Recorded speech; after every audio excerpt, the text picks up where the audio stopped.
It started with a scream. Not the kind you hear in movies, but the kind that wakes you from a dead sleep, makes your heart race, and freezes you in place. That scream came from my neighbor, Lynn. And that night, everything changed in our quiet Ohio apartment building. This is the story of the screaming neighbor, a true crime that still haunts me because I heard everything from just one wall away. It was a cold Wednesday in November. I had just fallen asleep when my phone buzzed, 2:43 a.m., and then that scream. At first I thought it was someone drunk or watching a horror movie, but then I heard it again. Louder, sharper, a woman begging, "Please, please don't." I sat straight up in bed, frozen. My mind raced. Should I go check? Should I call 911? Then came a crash, glass shattering, something heavy falling. That's when I grabbed my phone and called the police. "What's your emergency?" "It's my neighbor. I think something's happening next door." I heard screaming and breaking glass. They told me to stay inside and wait for officers. Those were the longest 3 minutes of my life. When the police finally arrived, everything went silent. No footsteps, no crying, no sound at all. They banged on Lynn's door. "Police, open up!" Nothing. Then one of them kicked the door open. The sound echoed through the hallway. And that's when the smell hit me. Metallic. Sharp. Like iron. I didn't need to see inside to know something terrible had happened. One officer came out pale as snow, whispering something into his radio. A few minutes later, they carried Lynn out on a stretcher, covered completely. I remember just standing there, shaking, unable to process it.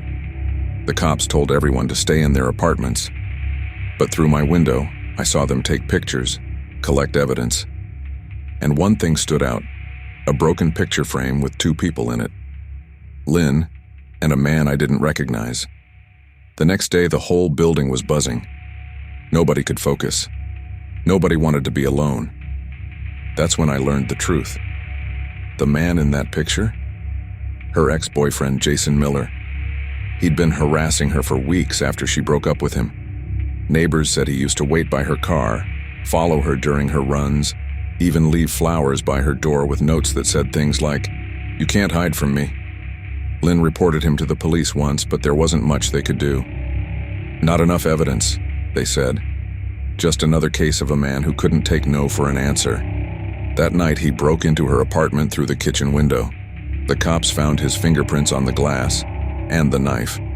They caught him less than 8 hours later, sitting in his truck by a gas station, blood still on his hands, just staring at nothing. When they asked why he did it, he said, "If I can't have her, no one will." For weeks I couldn't sleep. Every little sound made me jump. A door slam, a pipe creaking, even footsteps in the hallway. Her apartment stayed empty after that. The landlord boarded it up, but no one wanted to move in. Sometimes when I walk past 3B, I still smell that faint iron scent, like the night never really left. People online still talk about it. Some say they hear a woman crying late at night when they pass the building. Others say the light flickers by itself. The same hallway light that was blinking that night. I don't know if that's true or just ghost stories people made up. But I do know one thing. I'll never forget that scream. If you ever hear something strange in the middle of the night, don't ignore it. Don't tell yourself it's nothing, because one wall can separate you from someone's worst nightmare. This has been Crime Scene Secrets.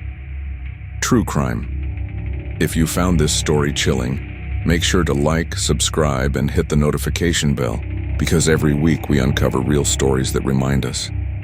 Some horrors aren't made in Hollywood. They live right next door.